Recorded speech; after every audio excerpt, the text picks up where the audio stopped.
Howdy, folks. Welcome back to Viva La Cats. Another somber episode as they just seem to continue on. Steve, Bearcat gear less, and it's just kind of how it's going lately.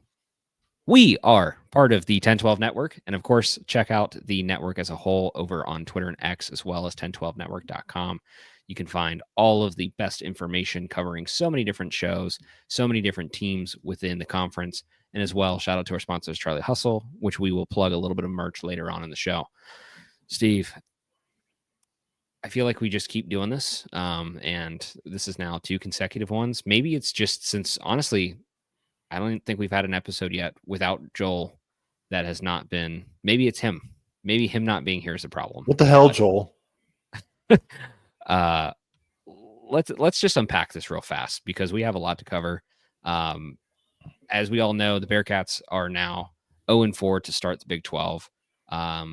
Most recently, within the past week, off of the losses to Baylor on the road and Kansas at home, putting up a measly 88 combined points in 2 games.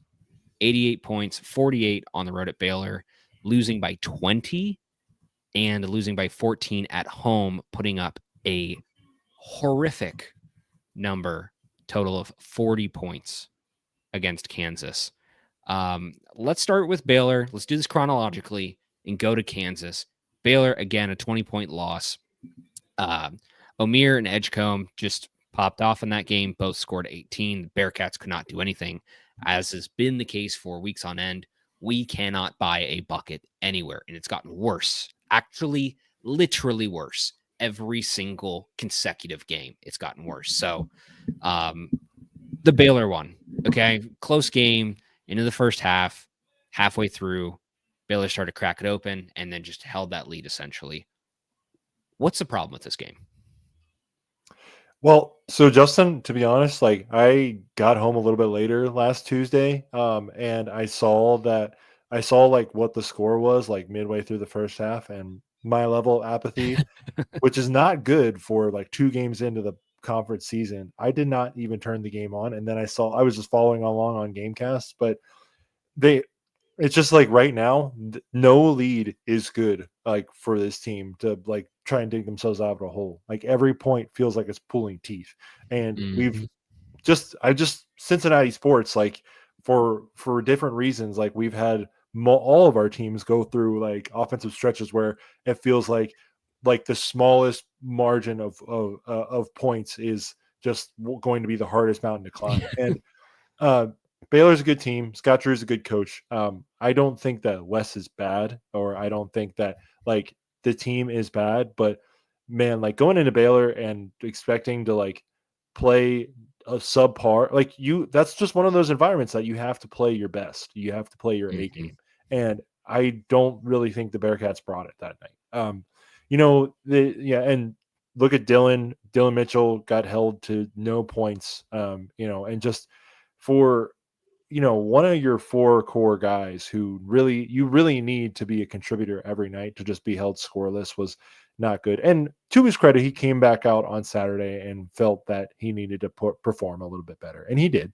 He started out the Saturday game hot, but Justin, when things are rolling downhill, and apparently they had travel issues the night before, just because of like the snow and such, and weren't able to get into Baylor until Tuesday morning or something. And we've had those games before, like the Tulane game a couple of years Mm-hmm. ago. But I'm really not.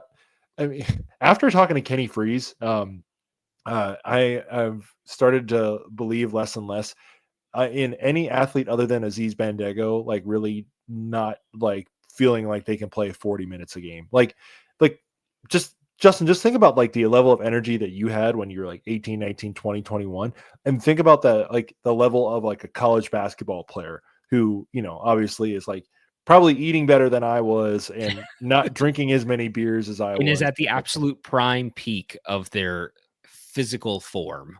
Yeah, yeah. And like I again, people can make the excuses. Like we had our guy Eddie, shout out to him. He, tweeted us at halftime. He's like, "Do you think the Big 12 just has schedule losses?" And maybe some of the trips to Utah and BYU and Colorado and the Arizona schools will become that eventually. But, this is a trip to Texas. Like, you've done that. You did this before. You played better in this game last year with arguably a worse team and Baylor Yep. having a better team.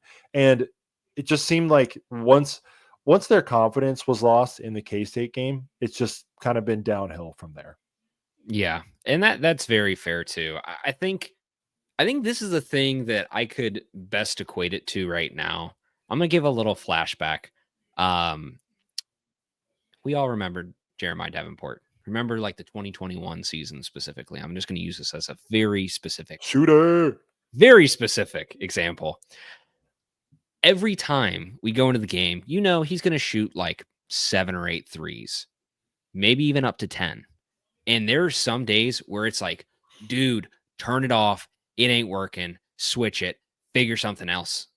Figure something out.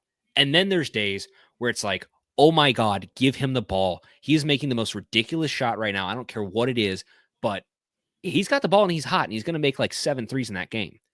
That whole like idea of like, it is either completely on or completely off the rails. That is this team, like as a whole. And we've seen it throughout the season and in specific games. But the worst part is I don't even know if you can really quantify that because look at all the good games performance wise offensively and look at all the bad games performance wise. It really comes down to the level of competition. The better the competition is, the more this team suffers. And it's one of those things that seems like a pretty big disappointment, I think, to everybody because this team is not at the level that everybody expected them to be. I think they can do that. We've proven that the formula is there. If you can hit the shots and you can get that confidence back, again, like even with last year with Vic, this whole team feels like it's slithering out. Like that confidence is just fading. And when it starts rolling, it just completely deteriorates. And so I think if they can get that fixed kind of game, it's going to work in their favor. Here's the thing that I'm going to tie a bow on this Baylor game, and we're going to talk about the Kansas game, which really is just going to hopefully we're going to try to find some optimism here. But Could be fun. this Baylor game, remember these numbers: 34%, 34.7% from the field, 34.8% from three, 50% from the line. And while we're at it, let's just add 15 turnovers. Okay. Remember those numbers. Now, because that loss sucked, you lose by 20, couldn't figure anything out. Let's go to at home against number 11 Kansas, who scored a whopping 54 points. That is all good credit too, I think, to the Bearcats defense. However, now with those numbers that I just said, let's look at it, the entire thing again. Field goal percentage, 30.5%, a 5% dip. 3-point percentage, 13.6. You went 3 for 22 from the 3-point line. Free throws, you had 2 of them, still 50%. And turnovers, you lost 12-7. That sets up everything. Now, Steve, please, we need to take a really long, hard look at this game because Kansas, yes, is a top 10 Ken Palm team. They are very good offensively, very good defensively, but specifically defensively, they're good. Here's the problem. Everything on paper says so are the Bearcats. And yet, this game was, you have a 1-point game with like 7 minutes to go, and then you lose by 14. What happened? Justin, I mean, another thing that the broadcast mentioned on Saturday that I found particularly interesting was that the Bearcats and Houston, sorry, and Kansas both have like so two of the worst free throws attempted fouls drawn rates in the country, which is shocking for a team like Kansas. They do have DeJuan Harris and kind of I don't want to say like smaller guards, but guys who are not really willing, like going to all that's not part of their game, right? Going to go down Yeah. the lane and try and get a bucket. Or, I was kind of surprised that like Dickinson wasn't really doing that, like trying to like just muscle his way in there. There were 12 total fouls in this game, Justin. And guess how many free throws Cincinnati shot the entire game? 2. 2. Uh, I mean, and I know we're not a free throw shooting team, so I should not be asking for us to shoot more free throws, but, like, I just so it's just frustrating at this point to see us get so wide open on the perimeter. Like, I can definitely bring up like 3 different clips of players, getting the ball rotated to them in the corner, put up a shot, and I can immediately say, "Oh, that's off," or Brick. yeah, even like the ones that go like halfway in, spin out. It Yeah. just we are in a slump for sure, no doubt about that. But it's more just that like I do want to say this, like, I know people are down on West right now, and you can't fire the players, especially in college basketball. But I don't know, like, what else he can do for that standpoint of, you can't just toss your entire offense that you worked on all season just in the garbage can and start over new, and they were getting wide open, like they get wide open threes. Now, maybe it's just because they don't make teams respect them on the perimeter and teams are willing to pack in the paint and not really go too far out because they don't respect UC's 3-point shooting ability. But you still, I mean, it's easier said than done, of course, but I would love to see them just start knocking down some open shots, man. And the other thing too, Justin, is that how many years have we been dying for a knockdown? Like, I think ever since Steph Curry and Klay Thompson started shooting more threes and the three-pointer became more popular, that we have been clamoring.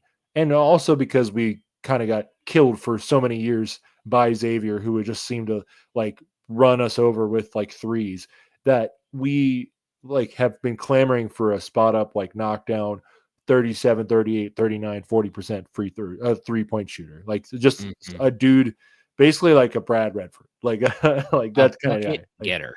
yeah. And you know, I would love to do a supercut of this. I wanted to tweet it at Chad, but I wanted to save it for the show because it's our content. Justin, I'm not the biggest form guy, and I know you probably more the basketball head in the X's and O's sense than I am, but when can you like I tweeted that that split out that CMOS is shooting like just 22% in games against P4 teams plus Dayton from 3 and like 45% against all of our other non-con games. Do you think it's just because his form takes so long to develop? Like, if you've ever really watched his form, he kind of gets in like a free throw shooting stance when he's outside the 3-point line, Mhm. and then he goes up. And I do wonder if like it takes that split second when you're playing against more talented players who are faster, that they're able to get there. And so even if you're running a screen for him and he gets open, it still gives those athletic players that second to just get in his kitchen and like even Yeah. rattle the timing just a little bit. Because like I don't have the time to do a supercut of this. Maybe a fan, if you've got time, if you want to go see all of CMOS's missed threes over the past 5 games, be my guest. But I I would love to hear your thoughts on that. Yeah, I mean, I agree. Like, I think this actually goes back. If I remember correctly, we had not us, but as a fan base, had a similar conversation with Gary back in the day. Like, he was not obviously a 3-point shooting first type of player, but he had such a slow release that it was one of those things that it did hamper him when he did get open because, again, it's something that you have to be able to get off fast and you have to have that quick release. Here's the thing, it's funny because when you watch him in motion and when he's like when he is not doing just a straight spot up shot, he's fading to the right, fading to the left, and you see him pick up those right off the screen and take that deep, like, just what the hell three, like it just like yeet. When he takes those, The Eat Moss, it's yeah, fast. yeah. It's fast, and his form is completely different too. But like you said, I definitely agree. Like, I think he gets so low, and then he comes up, and like you said, I think there's validity to that. That it is taking some time off the clock for him to just get that shot off. Whether that's really affecting, like you said, making these closeouts happen faster, I don't know. But you take that whole situation away, he's still missing a bunch of wide open threes and he's still missing shots that are designed for him to get that shot. Um, Even sometimes driving down the lane, like he's just not been able to find the rhythm. Like he's putting it high off the backboard. It's kind of the same problem we talked about with Day Day last year, where it's like, okay, great, like you got all the speed, that's fantastic, but now that you're right at the rim, finish it. Like How many times did we see Day go too high off the backboard or put it off the rim and just not be able to get a clean layup? Like time after time after time. That same problem feels like it's happening to CMOS now with his 3-point shot.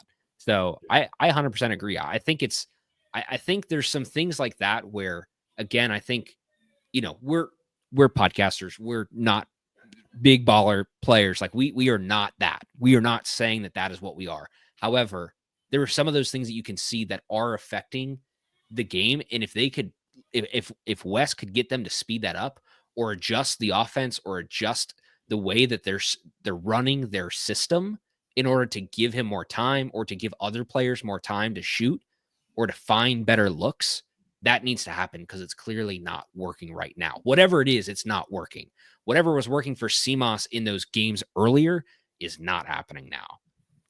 Yeah. And the other thing too is that, Justin, it's just a simple, math problem at this point too, where your best players who are supposed to be averaging 10 to 15 points a game are not producing that. You don't have anybody who's producing over 15 points a game, and your bench guys aren't really giving you much in the points category.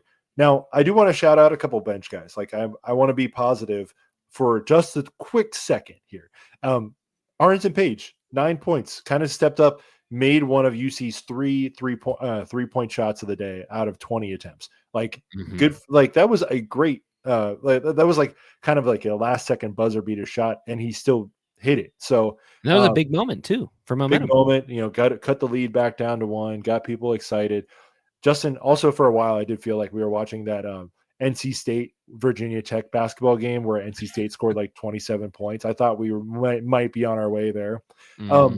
So shout out to Arrington, however you say his name. I'm sorry.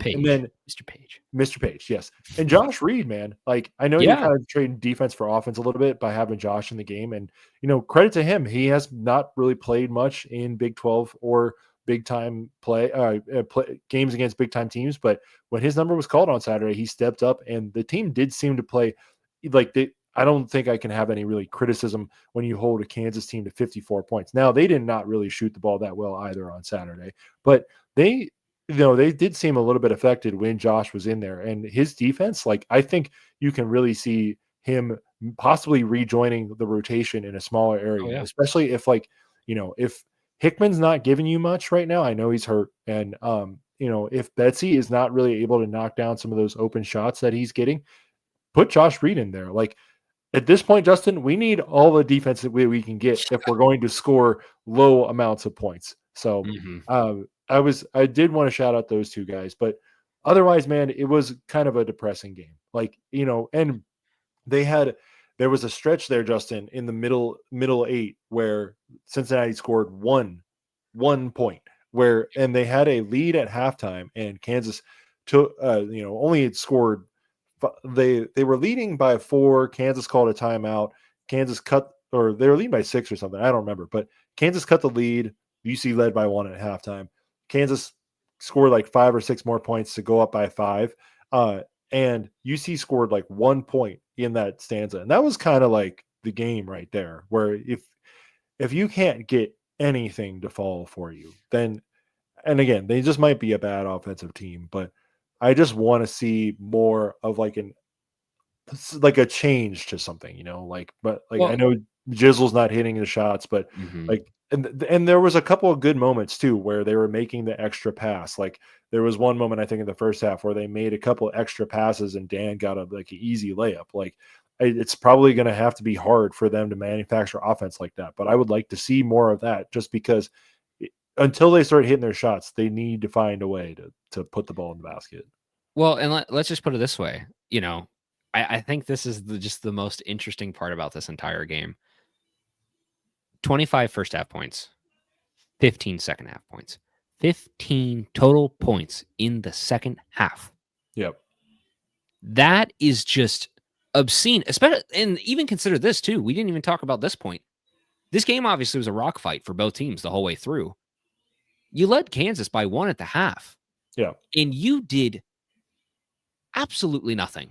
I would use much more aggressive words, but absolutely nothing in this game to take advantage of a team that you held, a top 10 in KenPom, top 11 team in the country, a very good team at home. You did absolutely nothing to hold them back and to just put yourself with a little bit of a buffer.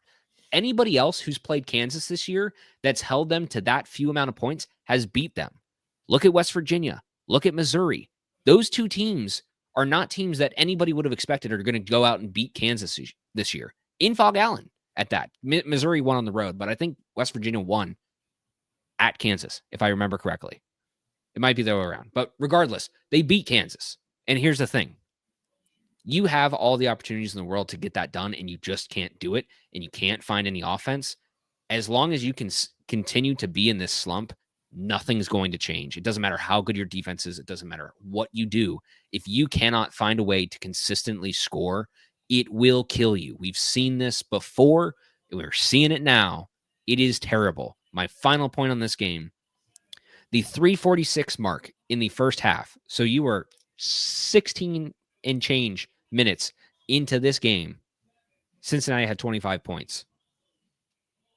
They scored their last point of 37 with 7 to go. You scored a grand total of 12 points between the 346 mark of the first half and the 733 mark of the second half. If you do some quick maths, that's a good 20 minutes of scoring only 12 points. And then you follow that up with just an absolute dry spell where you only score 3 more points. So realistically, between the 346 mark and the end of the game, you scored 15 points. It's something has to change. That is just awful. You cannot continue anything like this. And I get that we've played a tough competition. Here's where we're going to swing, Steve. This is where there can be some optimism. This is where there can be some hope. You have an 0-4 start to the Big 12. This roller coaster is just plummeting. Everything seems to be going in the ground. Is there room for optimism, or is it all over? Is this whole thing kind of a wash at this point?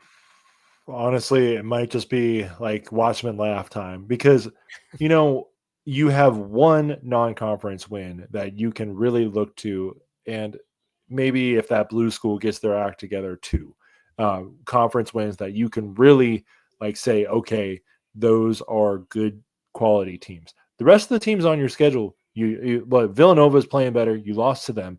Georgia Tech's not going anywhere, and none of the other teams on your schedule are really that great. And you've lost your 5 hardest games of the season. Dayton is kind of fading away too a little bit. So you've just into this point, you've lost your 5 hardest games of the season. I was not incredibly surprised, but it was still a little bit shocking when our friend NKY Bracket Guy released his group bracketology, and I think it was the day after we lost the Baylor game, and we were nowhere on the graphic. 10-4 team with 3 consecutive losses, boom, gone. So I think the goal this year was to avoid the bubble, comfortably be in one of those top 6 seeds. And man, you're already in the 8 ball. Justin, you put out a great tweet the other day. You have to go 8-8 the rest of the way to basically have a chance. And then you have to have some help too. Go ahead. Sorry. I was going to say, let's unpack that too, because this is the math as how it works out. 8-8 finish. You finish 8-12 in conference, which gives you an 18-13 record. In all past history, does that get you in? No. You need 20 wins, no matter what conference you're playing in. You need 20 wins. The one exception was that Syracuse team who somehow got 19 wins and then got to the Final Four. Yeah. It's very rare you're a first 4 situation team. 10-6 finish in conference. You end 10-10 overall in Big 12 play, which puts you at 20-11. That could be passable. Depends on who you beat. You've already got your losses under the way, but it depends on who you beat. I think it could be done. 12-4 finish, which realistically puts you closer to expectations, but is still a good 2 to 3 games below your goal of what we all set, what this team's goal whether they'll say it or not, what this team's goal was, the energy was there, the recruiting is there, the players are there, everything is right for this team to at least be a 24-win team this season, all things considered. 12-4 finish puts you at 12-8, and you're at 22-9 total. That's a 12-4 finish that includes Iowa State, Houston, Baylor, Tech, West Virginia, who has looked much better than expectations they're this real year. good. Yeah. TCU, who's right there with us, if not doing like it's. You have so many teams that are getting their act together, and we are falling completely off the seesaw. So, words there. Seesaw here. We are just completely out of balance in this spectrum. And I don't see how, if that 2011 finish is probably your ceiling, I don't see how you make the tournament on that. I think it's going to be tight. I really do. You're going to be a bubble team. It's going to be the exact same situation as last year, which is really kind of disappointing. Yeah, there are definitely better teams than us in this league, and I'm looking back now at my projections that we did with the Chatterbox guys, and I feel foolish because I said 16-4 without any laughing, and we got to win all 16 now to make that come true, and That's true. I don't think that's going to happen. So, but it's just amazing, like how much our expectations have fallen off. Like Justin, I know you had made a great point, and it still kind of rings true that the Bearcats have not given up more than. Well, what was the Baylor score? Oh no, oh yeah, 68. yeah. So they've Yeah. not given up more than 72 points in a game to an opponent. Like, still incredibly impressive. What's the problem with that though, Justin? In our last since the Xavier, well, in all of the games we played against good teams, let's just say that easy enough. You know, the Dayton, Xavier, Villanova, all those games, you've not scored more than 70 points either. I think that's a telltale sign. I think that's a sign that this team is going to be trying to drag teams down to the mud with them to have any chance to win, because they have not scored. Like, I think the signs were even there of how bad this offense was, like with the Grambling game, like right before the Christmas break. Like, you know, they played well against some of those non-conference teams early on, but it's just like has once tape kind of got out on them, they like kind of fell off quick too, which is like a little bit hard to see, you know, because like I think everybody wants to believe in Wes, and let's save this part for the next topic, but it's just like so hard to watch this team right now. And you know, starting 0-4, you're it's just a mountain to climb, and every other game is going to feel just like agony if you don't get another win. Like if you like drop this game to Colorado tomorrow, which is not completely unfeasible. They took West Virginia to the wire pretty much on Sunday. You staring at 0-5 right in the face, and like is the Oklahoma Stating off the table, Justin? Is it like to go from ranked to lose all of your conference games, just like Oklahoma State football this year? Is it on the table? Absolutely not. Like I think this is the part where Are you sure? yes. We lost to Kansas State, and Kansas State is awful. Kansas State is objectively the worst team in the conference. However, here's the thing, and here's where I'm going to give a little dose of optimism after a good almost 30 minutes of just absolute miserable conversation. Always lovely conversation with you, Steve, but miserable topic. Here's the thing. This team, we have seen the floor. We have seen the absolute floor. Like, you cannot get worse than dropping a game with an opponent like that, 40 points at home. Like, you cannot get worse than that. This team, I don't think it's possible to get worse. If they are, smite me now, God, please. If that's your floor, and you've seen how you've competed in a lot of these other games, again, this stretch of this first four, you're playing four of some of the best teams in the conference. You don't have Houston, you don't have Iowa State, but you take those two out of the mix, you've got pretty much the three other best teams. Don't include K-State. Don't include K-State. You have the three other best teams in this conference. Like, and I think that's fair. And those are all in a row. That's 2 weeks. That's a tough stretch. It is very difficult to win those games. You should have come away with something in one of those. Here's the thing. You saw it in the Arizona game. They were able to make a run. It came with just piss poor offense in the first half, but they made that comeback and they got really close and could have made something happen, couldn't figure it out. K-State, you dropped that game because that's the only game this entire season I'm going to put on refs. The only game, because there was a huge disparity. Again, offensive scheme issue, but tough road game in an environment like that. K-State was on a losing streak. Let me just add to this real fast. K-State has won one game in their past 7, and it is us. That sucks. Continuing. With all of this said, you've played the toughest stretch of your season consecutively right now.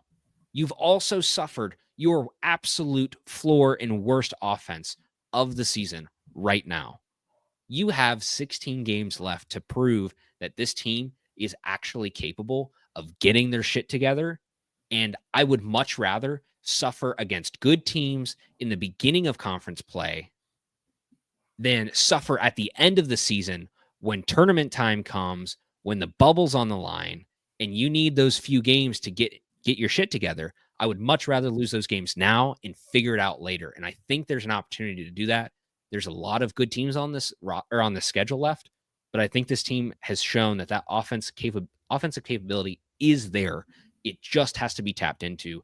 They have to find their confidence, and you can do that with some of these teams that you have coming up. The formula is there, figure it out, and whatever you do, change nothing about your defense. It's working brilliantly right now. But turn some of those defensive turnovers into offense. And also, you got to start running, man. Like they don't like to run when like they get steals or turnovers, but yeah, they have a very deliberately slow pace right now, and they can't figure out their half court offense. Start playing chaos ball. Like it can't be any worse, man. like just start running, get some easy points for yourself, get teams off kilter. And I know that's easier said than done. We are both armchair basketball coaches. We're like that one guy on YouTube that Donnie and I really like that just keeps yelling at coaches for like terrible screens or terrible sets or whatever. So it's just, I think more fans want to see the same desperation in their coach as they do in themselves. Oh yeah. And well, that's completely fair too. Like you mentioned the tempo thing. I think this is actually really important to bring up. If you look at adjusted tempo, where do you think we sit? I saw like 260th. No. It's worse than that. 300? 309. 309 in adjusted tempo. Luck, we're at 285. According to KenPom, this is a very unlucky team, which the shooting's a whole different thing, but unlucky team. But tempo clearly needs something to be fixed. You're playing a Houston style tempo, but the difference between you and Houston is Houston makes their shots. They bully you every single possession. Defensively, they're great. It's honestly kind of interesting. I think this team actually looks very similar to that kind of Kelvin Sampson model, except they can't buy a freaking bucket. The defense is there. The tempo is there. Everything about this team is in the right spot to really make you feel confident that they can do something, but they have to be able to make a bucket. And as long as they can't do that, it's going to continue to be miserable. I just don't know right now where everybody can be completely out on this team when you still have a lot of time left. You have a lot of time left. Yep. And it just, the thing is though, Justin, like I think people are, and why don't we go ahead and get into our report card now? Let's just rip the Band-Aid off. So, there are definitely some people on opposite sides of the spectrum of Bearcat fandom. And as Justin tweeted out today, there are two sides to literally every coin. And there was someone who was praising the Bearcats and someone who was saying like, you won't score more than 40. Like just in the best possible way, maybe that person was negging them. I don't think they were, but so Justin, we asked our fans once again. We did this about February last year, but now we're doing a little midterm grading. So we asked our fans to give their personal grades of the team so far through 15 games, and I'm going to give our rivals an opportunity to roast us as if they don't have enough.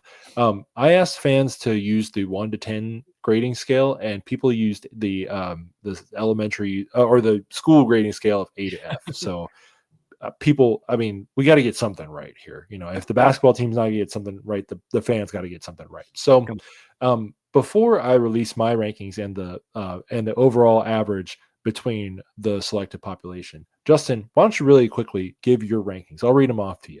For sure. Out of a 1 to 10 scale, what do you give Wes Miller and his staff on recruiting? 9. 10. Actually, 10. I give him a 10. 10. Okay. Talent development. Talent development. Let's go 6. Okay. Offense. Offense. You're looking at the whole season as a capsule. It's the midway. So, all things considered, 5. Okay. Defense. 9. 9. I'm very impressed. In-season growth. Going to go back to a 5. Okay. Lineup management. If it weren't for the Kansas game that saved him, it would be lower, but we'll go with a 6. Okay. And game management. Game management, I'm going to change my lineup management to a 7. My game management's going to be a 5. Okay. So Justin, I am pretty much in lockstep with you. I gave recruiting a 9. I really like where it's at. Talent and offense were both the same, 6 and 5 for each. I said 5 because obviously the point totals are low, but the specific offense itself with the screens and getting guys open, I like the things that are going on. And the thing that are detracting from it is that this team has made it much less fun to watch alley-oop lobs. I don't know how that's possible, but they have, because it's mostly our only offense. Defense a 9, in-season growth a 5. I would be swayed to go a little bit lower there, but I'm right now. I'm going to give it a 5. Mid-season, lineup management. I'm going to give it a 7 as well, and game management I gave a 4. I just have really not liked some of the ways that he's handled these games, and we've kind of been losing throughout most of these games. So we've never started really with a lead other than the Kansas game and arguably the Xavier game, but I know it's hard. I get it. I'm not a Big 12 coach. I can't really criticize the guy, but it just so frustrating to see us always have to come from behind and never really have to have an ability to be in front. So overall, the averages for the fans. Thank you to the fans. That's the reply, by the way. An average of 9 for recruiting for Wes and the staff. Average of 6 in talent development. Offense, this was with a few very low scores, but an average of 4. Defense, an average of 9, which people are high on. In-season growth, an average of 5. A couple people abstained from answering. Lineup management, 6, and game management, 5. So, if you just take the average of those, overall, you're getting an average of, my quick Google math, 6 out of 10, which I think is fair. And Justin, I'm going to be a little bit negative now. I got to live up to my Twitter persona. We got shouted out on Bro Bible this week and on Reddit and stuff. So shout out to the people who are following. My Twitter persona says that this team should not be this bad in year 4. And I think Mo Egger, who is, obviously works for the radio broadcast and, has, can't, he's not really going to excoriate the team because he doesn't want to lose his privileges, and rightfully so. But he makes very salient criticism without really being mean, if that makes sense. And his criticism was that it shouldn't be expected for a team to be in year 4 and year 2 in the Big 12 and looking worse than they did in year 1 with an arguably more talented roster. And I think that is an incredibly salient and pointed critique of the coach. And look, Justin, you can't fire all the players. I know the players aren't stepping up right now, but this is just how this works, man. He's on year 4. He's in the Big 12. It's a hard conference. I get it, but he's on year 4, and it looks like he's not going to make the tournament again this year. I don't think we're going to play in the NIT because we're going to play in the college basketball crown. I don't know if we're going to play in that either because it's at the end of March after the transfer portal and everything has happened. But I get it, man. the players are not. Wes is not the one missing the shots. The players are the ones missing the shots. But look who put this team together. Look who thought this would be a competitive team in Big 12 play. Mhm. Look at what, this, and it is showing, the defense is there. We've, if not for gargantuan loss at Baylor and then a big comeback by UC to make it even close, you've gotten relatively blown out in 2 games, and you lost another game. Well, if you call 14 points a blowout in a 54-40 game, I'll give it to you. Maybe 3. And you lost to probably the worst team in the conference. And it's just, there's not really many people defending him right now, but there was somebody who tweeted at our guy Coomer on the Cincy Slangin account, like, give him some time. And I don't think people really want to hear that right now, Justin. It's year 4, like I said, and we've not really done anything with him. And I think it's incredibly fair for people to be asking, what is the direction of this program if we're not going to make the tournament, if we're going to recruit really well, and we're not going to do anything with the players when they get here? Oh, you make a lot of really good points, Steve. You make honestly Okay, Twitter persona over. you make a lot of really good points, and it's very hard to argue with a lot of that. That's no fun. Come on, argue. But here's the argument, and here's the thing where I do think, again, it's the mid-season. We are literally at the halfway point. You start off 10-1, you're now 10-5 going into the halfway point. If you look at the season as a whole, this stretch sucks. And I will have to say this much as it pains me. This kind of thing actually happens to a lot more teams than people expect. I mean, This look at type Indiana of right now. mid-season stretch where you just suck and you can't figure out anything, this happens to a lot of teams. It doesn't always happen to a lot of the good teams or the elite teams or the Final Four or Elite Eight or even Sweet 16 teams, but this happens to a lot of teams.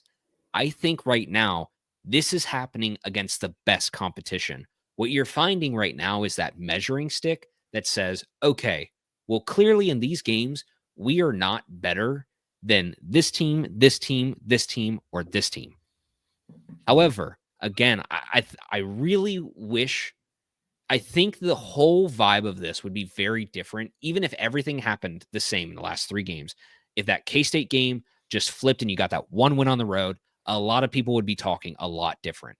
I get that things didn't go your way and things suck, but here's the thing. That 4 in a row looks a lot worse than 3 in a row. The goose egg looks a lot worse than the 1 in 3.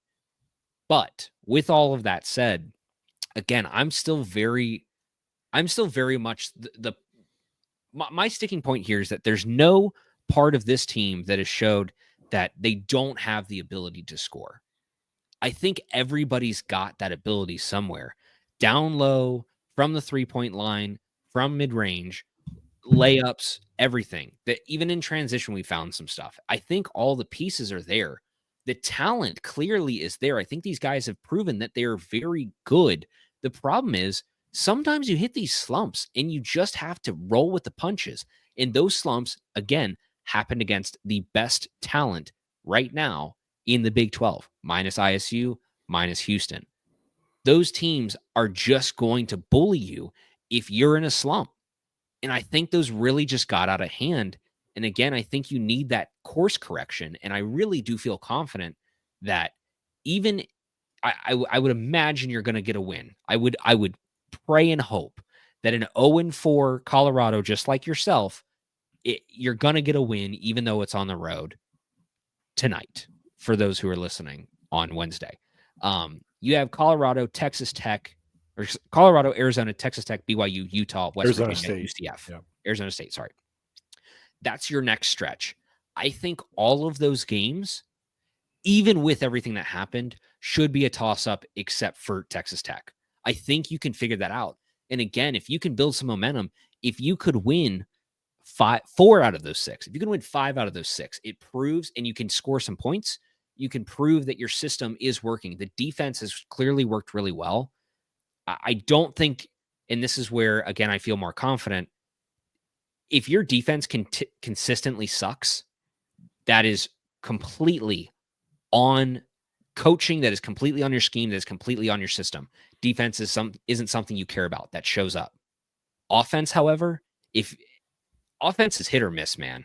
And I really think that we're just trying to like devolve this entire season based off of a 3 to 4 game section. Again, it's gotten worse every single game, but that can't realistically continue forever when you have half of the season left. Buddy, we're going to try. I still think there's room for that optimism. You just have to figure out what's been going wrong, how you can correct that. And as my last point on this, I'll list this off. The last 30 days of field goal percentage for the Bearcats core 9-man rotation. This doesn't include some of the other guys who've sprinkled in, but Bendago, Mitchell, Page, and Skillings all shooting above 44%. Skillings shooting above 44%, which is great considering how he shoots from literally everywhere on the floor. And has been shooting a lot of threes lately. He's honestly been our only really consistent three-point shooter.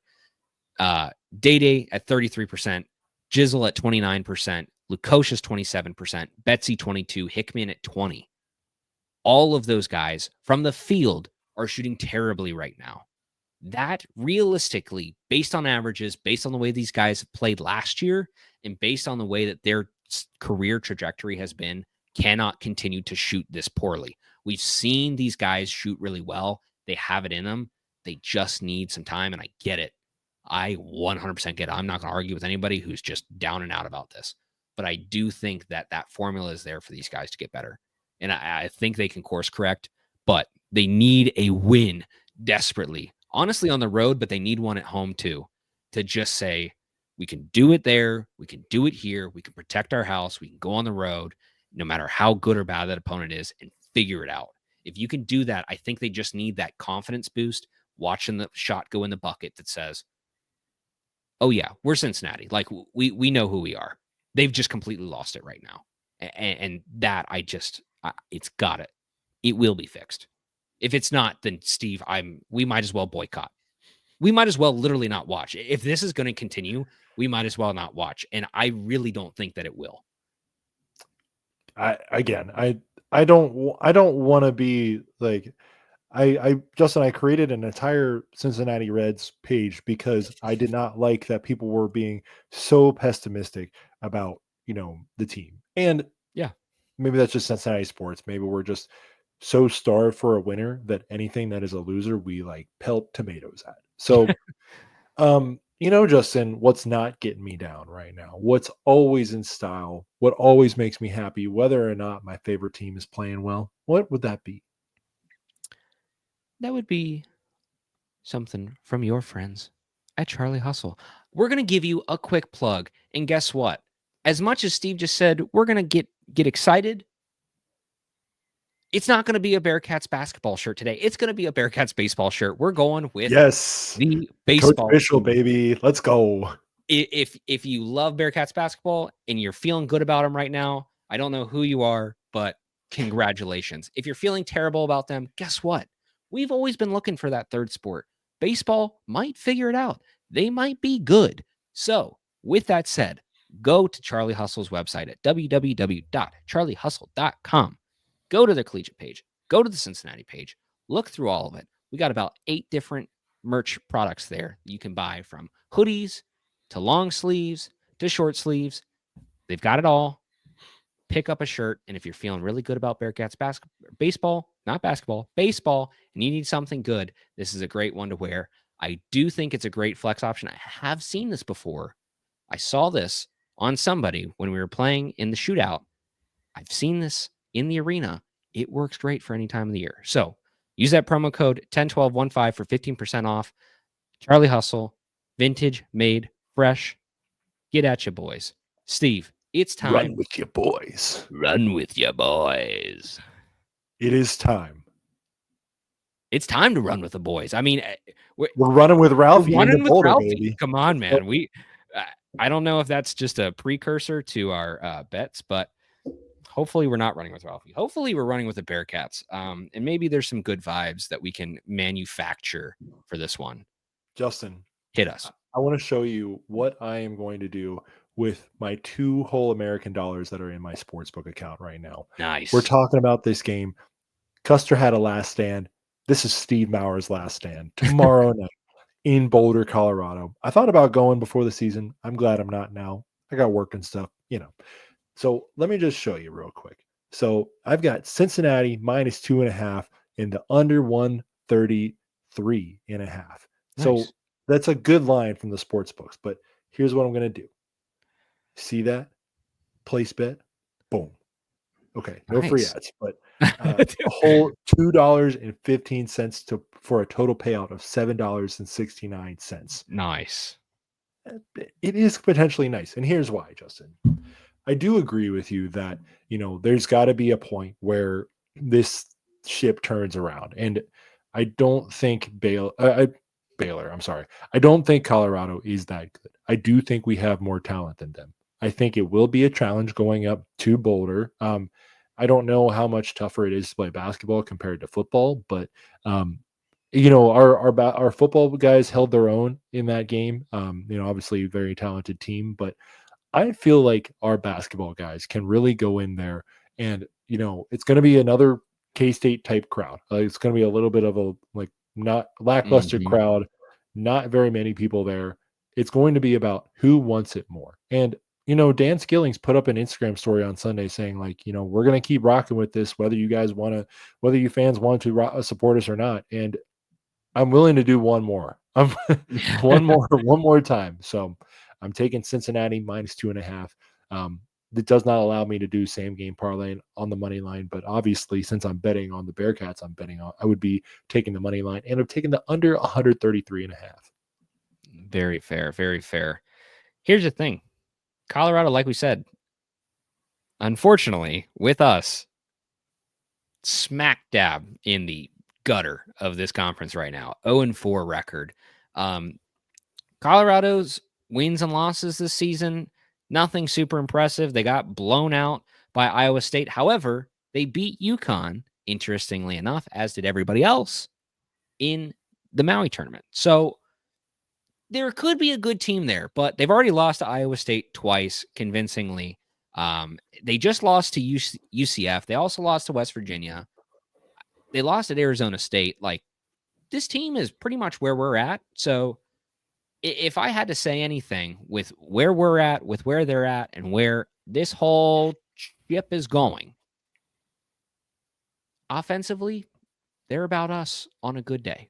Defensively, they're not us on a good day. I think the defense is going to show up for the Bearcats. I think they're going to finally figure it out. You cannot continue this forever. Take the Bearcats. I'm going to go because of elevation only. The Bearcats are not going to cover the 2.5, but I will take them for the money line. This is going to be a 1 or 2 point game, final possession. Again, they're going to make us sweat it out. It's going to suck. However, I do think they're going to figure out how to score, and I think the defense is going to show up when it matters most. Take the Bearcats. And 133.5 was the spread or the total. Yeah, we'd be looking at like a 64 66 Yeah. kind of game. A little bit higher than that. 67 65 if you don't want to cover the spread. Yeah. I think it's gonna I think it's gonna be an over. Honestly, I understand where you're coming from on defense, but like I think the defense is gonna be good, but it's gonna be the top end of our defense where we're gonna let up some points. We're still gonna keep them under 70. Nobody's broken that yet. And God forbid if Colorado's the team to do that, then we really, Steve, we're done here. Like it's over. It's not just a boulder. It's a rock. It's a rock fight. It's a rock. I kind of want to make that meme for tomorrow if we win. You should. Not just a boulder. It's a rock. But then it switches to rock like that, like Goofy Goober rock, Everybody rock. So Yeah, ride with us. Run with your boys. Run with while we run with over the your boys. Yeah. I mean, there's got to be a stand somewhere, Justin. So hopefully this is it. Hopefully this is it. Steve, can you give us an update real fast? Yes. Yes. How hard are we chasing that ghost right now? So, luckily the Ghost team has Colorado and the mentioned Colorado and UCF. The Ghost team only has a 41-18 record right now. And Justin, you and I, we are tied currently at both 40 and 20 right now. Justin, you've got the Iowa State Cyclones, who look to be a more salient pick every day. They are currently 14-1. Kansas State 7-8, BYU 10-5, Utah 9-6. And I'm sorry, my friend, I don't think Kansas State is going to help you very much in the win column the rest of the season. But Nope. you're not penalized for losses in this game, which is good. So we are both tied at 40-20. Houston 12-3. They seem to be coming back. Arizona coming back to life as well. TCU and Oklahoma State 9-6, very respectable. Joel, he had a commanding lead, but unfortunately, our Bearcats are not helping him very much. He's only at 44-16. He's got Kansas at 12-3. Cincinnati 10-5, West Virginia 12-3, a little bit of a shocker on that list, and Arizona State 10-5 as well. And then Ghost Team has Baylor and Texas Tech at 11-4 and 10-4, UCF 11-4, and Colorado at 9-6. But UCF and Colorado, I think they're going to start sliding down the rest of the way. So Ghost Team is really going to need some strong seasons from Tech and Baylor to really make us run some non-alives. So I think we might be in a good spot. I'm hoping so, man. Might. We've been running a little more. We're running and walking a little more. We've been getting up to speed. However, nothing like an unalive in cold March weather, which is very likely. I took a little jog this morning in the cold Arizona desert weather, and whew, man, that was a fool's errand, but it felt great. I will cold say. And dry. Your poor lungs. Yes, seriously. I wonder why I cough so much. Well, Steve, you want to finish this off? Yes, sir. We have a Bearcat Sports wrap-up that features more than one team this weekend. So in 3, 2, 1, we're going to start off with the women's basketball team, who actually has a record that matches the men's team. So shout out to the women. They knocked off UCF this Saturday down in Orlando to go to 2-3 on the Big 12 season, 2 more wins than the men's team has, and 10-5 overall. So they are getting the week off, and it's going to be a doubleheader actually at Fifth Third on Saturday. UC hosts Arizona State on the men's side at 2:30, and that at 6 p.m. the women host Colorado. So maybe skip that first one, turn up at halftime if it's looking good, and go to the women's game instead. I tell you what, guys, Jillian Hayes is still Jillian Hayes. She's a freaking baller, and you guys need to see her while she's still in red and black, man. So go out there and support them on this Saturday. Maybe we can sweep the Buffs this week. Let's see. We'll put a challenge out there. Let's try and sweep the Buffs. So on other news this weekend, women's tennis, they are going to be hosting Eastern Kentucky this Friday on the west side there at the indoor I think it's like Cincinnati Tennis Center on the west side there. And then they will be going to Indiana on Sunday. So to play in a match against the Hoosiers, who, by the way, you were mentioning teams are bad in middle stretches. Indiana was down 60-32 at halftime, and students were leaving tonight. So, if anyone's going to feel misery, let it be Indiana fans. Actually, they seem like nice people. I've got a cousin whose husband is an Indiana alum, so I'm not really too mad at them, but some other people have it worse too. One more to add here too. While we're on it, Tennessee, the number 1 team in the country, while being number 1, scored a measly 43 points and lost by 30 some points to Florida. It might even have been 40. They got absolutely destroyed. They got steamrolled. So in other news, Justin, the swimming and diving program will have 2 meets this weekend. One at home at the Keating 2 at home at the Keating Natatorium on the campus of the University of Cincinnati against 2 local rivals. Friday, they will be hosting Xavier University, some school who happens to be down the road. And as our man Joel Spencer said, swimming meets, they're fun, especially when they're against your rival. So definitely, if you want to get out of the cold in Cincinnati and go into a warm indoor building, the pool is definitely warm. That warm. Building is definitely warm. Like you can feel the heat radiating off that baby. So they will be hosting the Xavier swim and dive team at 1 p.m. on Friday and at 11:30 a.m. on Saturday. You can make it a full day of sports at UC because the swimming and diving team is hosting a meet against the University of Kentucky at that same Keating Natatorium. So, make your way to the Keating Natatorium starting at 11:30 a.m. for the dive, 2 p.m. for the swim. Check that. Arizona State in Cincinnati will be tipping off at 2 p.m. Eastern. So if you just want to wait until the women's game, you can watch the divers or you can watch the swimmers You can compete. watch the swimmers for the first half, go watch the second half, and then curtail it straight into the women's game. And in the meantime, hit up the bar, maybe the speakeasy in between games. We have a whole formula for you here. Yes, The schedule yes. is there. If you have nothing else going on and you want to just enjoy your day in Clifton, there you go. That's it.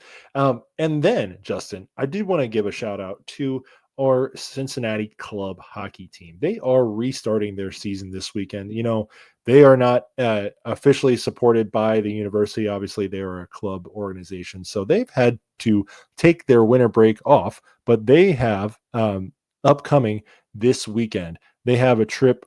They will be playing at home and home against Bowling Green. So on the 24th. Oh no, I'm sorry, that's next weekend. What was I thinking? I thought they had a tournament coming up, but you know what? Maybe they don't. Maybe They're I'm playing right. soon, folks.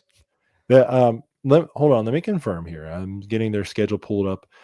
It does not have it on their website, but they are playing in a tournament this weekend, the Big Mountain Classic in Colorado. They'll be playing Utah State, Loyola Marymount, Colorado again. So maybe we'll get a triple header sweep of the Buffs and Colorado State, all on January 17th, 18th, 19th, and 20th, which my math is telling me that's Friday, Saturday, Sunday, and Monday. So, Woof. you know, there's some that's four big hockey games for the boys. So, you know, it's hockey season right now. It's even cold in Arizona. Like it was 28 degrees the other morning. So definitely get out there and watch some hockey as well if you're interested. And Justin, that is our Bearcat Sports wrap up. We went from the ice to the pool, back to the gym, and actually to the tennis track as well. So, and I also wanted to shout out real quick one last one.